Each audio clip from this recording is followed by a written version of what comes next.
নববর্ষ, পয়লা বৈশাখ, তাও আবার রবিবার, অর্থাৎ একেবারে ছুটি না মেজ। কিন্তু এই বৈশাখী মেজাজকেও যেন হার মানিয়েছে ভোটের তপ্ত রাজনীতি। অভিষেক বন্দ্যোপাধ্যায়ের কপ্টারে আয়কর হানা নিয়ে সংঘাত তুঙ্গে, দুর্নীতি নিয়ে তৃণমূল বিজেপির আক্রমণ, পাল্টা আক্রমণ। কখনো হাজরা, খিদিরপুর, কখনো চাঁদনি চক। কলকাতাকে কিভাবে হাতের তালুর মতো চিনল দুই জঙ্গি? বঙ্গেও কি রয়েছে নেটওয়ার্ক? কেউ গাইড করছিল কি? প্রশ্ন গোয়েন্দাদের। এই সমস্ত বিষয় নিয়ে আমরা আলোচনা করব, তাই শুরুতেই আপনাদের সামনে বেহালা ফ্লাইং ক্লাবে অভিষেক বন্দ্যোপাধ্যায়ের কপ্টারে আয়কর হানার অভিযোগ। তৃণমূলের আয়কর তল্লাশি নিয়ে অভিযোগ করছে তৃণমূল। আয়কর দফতরকে লেলিয়ে দিয়েছে নির্বাচন কমিশন ও বিজেপি। আক্রমণ অভিষেক বন্দ্যোপাধ্যায়ের একেবারে সোশ্যাল মিডিয়ায় পোস্ট করে। কেউ আইনের ঊর্ধ্বে নন, পাল্টা আক্রমণ করেছেন শুভেন্দু অধিকারী এবং বলেছেন কেউই আইনের ঊর্ধ্বে নন। দুর্নীতিগ্রস্তদের জেলে ভরা হবে, এটা মোদির গ্যারান্টি, হুঙ্কার প্রধানমন্ত্রী নরেন্দ্র মোদী। আজকেই নববর্ষের দিন ইস্তেহার প্রকাশ করেছে বিজেপি। হেমন্ত বিশ্ব শর্মা থেকে শুভেন্দু অধিকারী, দুর্নীতিগ্রস্তরাই বিজেপিতে, পাল্টা আক্রমণ শানিয়েছে তৃণমূল। শশী পাজা এইভাবে আক্রমণ করেছেন। বেঙ্গালুরুতে বিস্ফোরণ কাণ্ডে কলকাতায় এসেছিল আরো এক জঙ্গি, তার নাম মোজাম্মেল। কলকাতাকে কিভাবে হাতের তালুর মতো চিনেছিল এই ধৃত দুই জঙ্গি? কিভাবে ব্যবহার করেছিল পুরো কলকাতার নেটওয়ার্ক? কেউ গাইড করছিল কি? প্রশ্ন গোয়েন্দাদের। আর শুরুতেই যে বিষয়টিকে নজর রাখবো, বেহালা ফ্লাইং ক্লাবে অভিষেক বন্দ্যোপাধ্যায়ের কপ্টারে আয়কর তল্লাশির অভিযোগ। কাল তমলুকে অভিষেক বন্দ্যোপাধ্যায়ের কর্মী সভা রয়েছে, আর আজকেই কপ্টারের ট্রায়াল রানের সময় আয়কর তল্লাশির অভিযোগ করছে তৃণমূল। ঠিক কি হয়েছিল সেই সময়, কখন আয়কর দপ্তরের আধিকারিকরা আসেন, কথা বলবো। আমাদের সঙ্গে রয়েছেন আমাদের দুই প্রতিনিধি, হিন্দল দে এবং আমাদের সঙ্গে রয়েছেন আমাদের অপর প্রতিনিধি ঝিলম করঞ্জাই। প্রথমে হিন্দলের কাছে। হিন্দল, জানাও আমাদের ঠিক কখন আয়কর দপ্তরের আধিকারিকরা তল্লাশি চালাতে আসেন এবং বচসাই বা কি কারণে হয় সেই সময়? একেবারেই পাপিয়া, তোমাকে বলে রাখি, বেহালা ফ্লাইং ক্লাব যেখানে আমরা দাঁড়িয়ে রয়েছি, ঠিক এখান দিয়েই কিন্তু আয়কর আধিকারিকরা তারা প্রবেশ করেছিলেন। দুজন আয়কর আধিকারিক তারা কিন্তু ভেতরে প্রবেশ করেছিলেন বেলা 3টে নাগাদ, তেমনটাই কিন্তু এখনো পর্যন্ত সূত্র মারফত জানা যাচ্ছে। এবং যেহেতু আজ সকাল থেকেই হেলিকপ্টারের ট্রায়াল চলছিল, সেই হেলিকপ্টার যাতে করে অভিষেক বন্দ্যোপাধ্যায় যাবেন, তা সেই কারণেই কিন্তু সেই হেলিকপ্টারের ট্রায়াল চলছিল। আগামীকাল তমলুকে অভিষেক বন্দ্যোপাধ্যায়ের কর্মী সভা রয়েছে এবং সেই কর্মী সভায় যাওয়ার জন্য সে হেলিকপ্টারে যখন ট্রায়াল চলছে, সে তখনই কিন্তু বেলা 3টে নাগাদ আয়কর দপ্তরের দুজন আধিকারিক তারা প্রবেশ করেন এবং সেই সময় সেই হেলিকপ্টারে কিন্তু তারা রীতিমতো তল্লাশি চালান। সেখানে বেশ কিছু নথিপত্র, কিছু ব্যাগ রাখা ছিল, সেগুলো তারা খতিয়ে দেখতে থাকেন। তখনই অভিষেক বন্দ্যোপাধ্যায়ের নিরাপত্তার দায়িত্বে থাকা যারা ছিলেন তারা কিন্তু স্বাভাবিকভাবে প্রথমে বাধা দেন এবং তখনই কিন্তু তাদের মধ্যে একটা বাকবিতণ্ডা হয়, তেমনটাই সূত্র মারফত জানা যাচ্ছে। এবং এরপরে তৃণমূলের পক্ষ থেকে যেটা স্পষ্টত অভিযোগ করা হচ্ছে যে আয়কর দফতরের আধিকারিকরা এসে তেমন কোনো তথ্য, তেমন কোনো নথি, কোনো কিছুই তারা উদ্ধার করতে পারেননি, তেমনটাই তারা স্পষ্টত বলছে।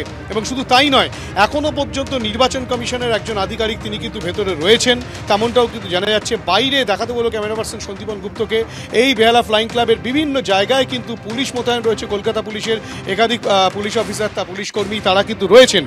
এবং এই যে আয়কর হানা, সেই আয়কর হানার পরিপ্রেক্ষিতে একেবারে অভিষেক বন্দ্যোপাধ্যায় তিনি কিন্তু এক্স হ্যান্ডেলে পোস্ট করেছেন এবং গোটা বিষয়টি তিনি তুলে ধরেছেন। এবং সেক্ষেত্রে কিন্তু বিজেপির বিরুদ্ধে আক্রমণ শানিয়েছে তৃণমূল এবং কপ্টারে তল্লাশির নামে ট্রায়াল রানে বাধা দেওয়া হয়েছে। কেন এমনটা মনে করছে তৃণমূল? ঝিলম।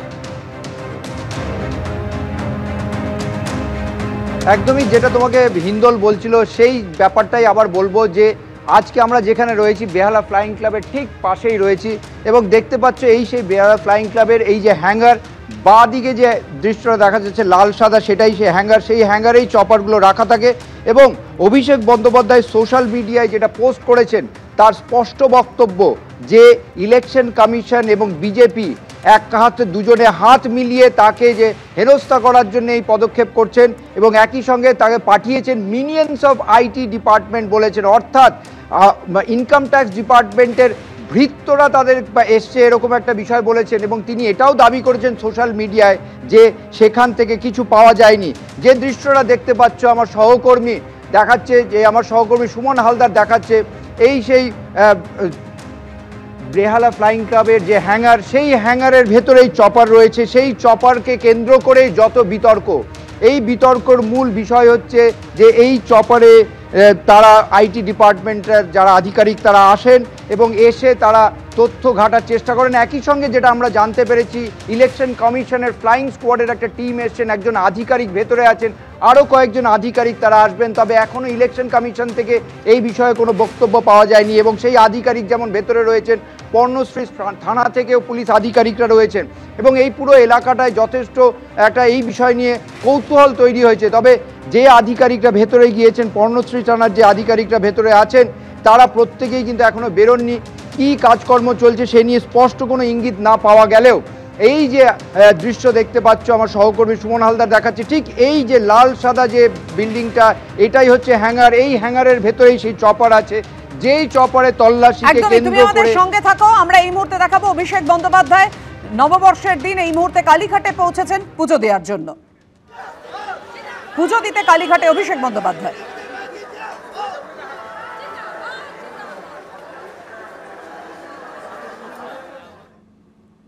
অভিষেক বন্দ্যোপাধ্যায়ের কপ্টারে তল্লাশি চালানো হয়েছে এমনটাই অভিযোগ এবং ট্রায়াল রানে বাধা দেওয়া হয়েছে অভিযোগ করছে তৃণমূল। কি বলেছেন ফিরোদ হাকিম, পাল্টা সুকান্ত মুখোপাধ্যায় কি বলেছেন, পরপর দেখুন, তারপর আসবো আলোচনায়। সুকান্ত মজুমদার কি বলেছেন? অসভ্যতার চূড়ান্তে এই সরকার নেমে এসেছে। সেন্ট্রাল এজেন্সি ইনক্লুডিং ইনকাম ট্যাক্সকে তারা বিরোধীদের হেনস্থা করতে কাজে লাগাচ্ছে। কেন একজন স্টার ক্যাম্পেনার সে প্রচারে বেরোচ্ছে, তার সেই প্রচারকে বিঘ্ন ঘটানো হবে? কেন আননেসেসারি হ্যারাসমেন্ট করা হবে? এজেন্সি ইনকাম ট্যাক্সকে দিয়ে তৃণমূলকে হেয় করে, অপমান করে তৃণমূলের ইমেজ নষ্ট করার জন্য এইসব পরিকল্পনা। সেখানে উল্টো দিকে এই জলপাইগুড়িতে বিজেপির মানুষের কাছে টাকা উদ্ধার হচ্ছে, 9 লক্ষ টাকা উদ্ধার হচ্ছে, অর্থাৎ বিজেপির ট্রাঙ্কে করে টাকা সেন্ট্রালের যারা পুলিশ তারা নিয়ে আসছে। সেই টাকা ডিস্ট্রিবিউশন যখন হচ্ছে তখন ধরা পড়েছে একটা আধটা। বিজেপি টাকার খেলায় ইলেকশন চেষ্টা করে, টাকা ছড়িয়ে এজেন্সি দিয়ে, আর তৃণমূল কংগ্রেস মানুষকে সাথে নিয়ে, মানুষকে সঙ্গে নিয়ে ইলেকশন জেতার চেষ্টা করে। আমি এখানেই বিমলদার কাছে আসবো। বিমলদা, ভোটের মুখে যদি এভাবে আয়কর দফতর তল্লাশি চালায়, এই প্রশ্নটা তৃণমূল যে তুলছে সেটা কি খুব অস্বাভাবিক? হেনস্থা করা হচ্ছে, আপনারা হেনস্থা করছেন, মানে হেনস্থা করছে আয়কর দফতরের আধিকারিকরা এবং এনআইএ কে দিয়ে, কেন্দ্রীয় এজেন্সিকে দিয়ে বারবার ভাবমূর্তি নষ্ট করার চেষ্টা করছে, এমনটাই তো অভিযোগ করছে তৃণমূল। না, এনআইএ কে দিয়ে হেনস্থা করা হচ্ছে, তাহলে প্রশ্নটা কোর্টকে করতে হবে, আদালতকে। আদালত এনআইএ কে পাঠিয়েছে। 2, ভোটের আগে মানে যারা ইনকাম ট্যাক্স আধিকারিক তারা তল্লাশি করতে পারবে না, এটা কোথায় লেখা আছে আমাকে দেখিয়ে দিলে আমি মেনে নিতাম। সুতরাং এটা কোথাও যদি লেখা না থাকে, এরকম কোনো আইন না থাকে, তাহলে ইনকাম ট্যাক্স আধিকারিকরা অবশ্যই, আমি আবার বলছি, ওটা ইনকাম ট্যাক্স আধিকারিকরা উত্তর দিতে পারবেন। আমি এখানে ইনকাম ট্যাক্সের প্রতিনিধিত্ব করছি না, আমি আমার দলের প্রতিনিধিত্ব করছি। তারা যখন স্টেটমেন্ট দেবেন নিশ্চয়ই আপনারা সেখান থেকে জেনে যাবেন।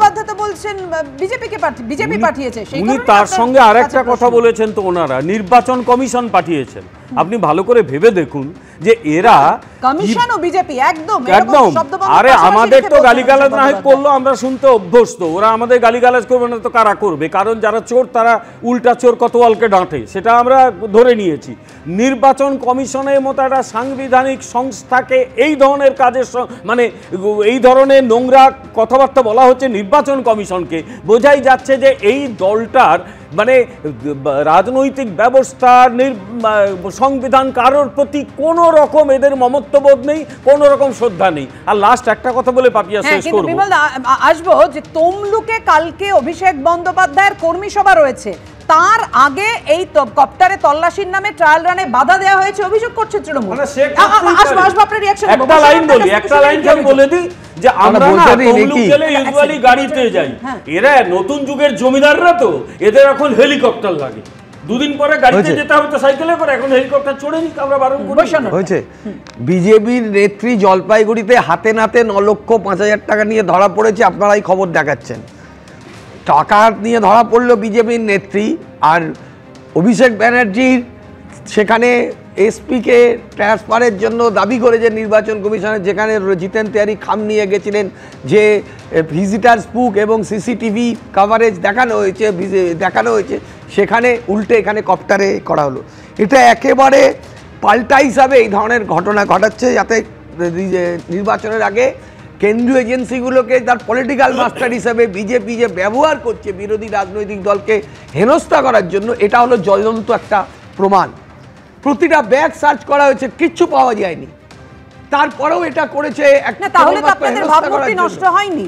মানে যদি আয়কর দফতরের তল্লাশিতে কিছুই পাওয়া যায়নি, আপনারা বলছেন অভিষেক বন্দ্যোপাধ্যায় সোশ্যাল মিডিয়ায় পোস্ট করেছেন, তাহলে তো ভাবমূর্তি নষ্ট হওয়ার কথা নয়। শুভেন্দু অধিকারী বলছেন যে আইনের ঊর্ধ্বে তো কেউ নন। আরে শুভেন্দু অধিকারী তো হাতে করে টাকা নিচ্ছে, সেই ছবি আপনাদের টিভি দেখিয়েছে। আজকে শুভেন্দু অধিকারী সাধু পুরুষ হয়ে গেল, হেমন্ত বিশ্ব শর্মা সাধু পুরুষ হয়ে গেল, অজয় পাওয়ার সাধু পুরুষ হয়ে গেল, নারায়ণ রানে সাধু পুরুষ হয়ে গেল, রেড্ডি ব্রাদার সাধু পুরুষ হয়ে গেল। বিজেপি পার্টিতে গেলেই যারা চোর, তাদের নামে চোর বলেছিলেন, অপবাদ দিয়েছিলেন। এই যে অসভ্য বর্বর এই বিজেপি পার্টি, যে একটা বিভিন্ন সময় বিভিন্ন রকমের রাজনৈতিক প্রতিহিংসা নেওয়ার জন্য নিজেরা চোর, নিজেরা ডাকাত, দেশকে বিক্রি করে দিয়েছে, দেশের সম্পদকে প্রতিহিংসার আক্রমণ বারবার তৃণমূল করছে বিজেপি, এবং একই সঙ্গে অভিষেক বন্দ্যোপাধ্যায়ের কপ্টারে আয়কর তল্লাশি নিয়ে নির্বাচন কমিশনকেও এক সারিতে রেখে আক্রমণ শানিয়েছে। অভিষেক বন্দ্যোপাধ্যায় সোশ্যাল মিডিয়ায় পোস্ট করেছেন, কপ্টারে তল্লাশি চালাতে এনআইএ ও বিজেপি আয়কর দফতরকে লেলিয়ে দিয়েছে। নির্বাচন কমিশনের বক্তব্য কি এ প্রসঙ্গে রাখবো আপনাদের সাথে।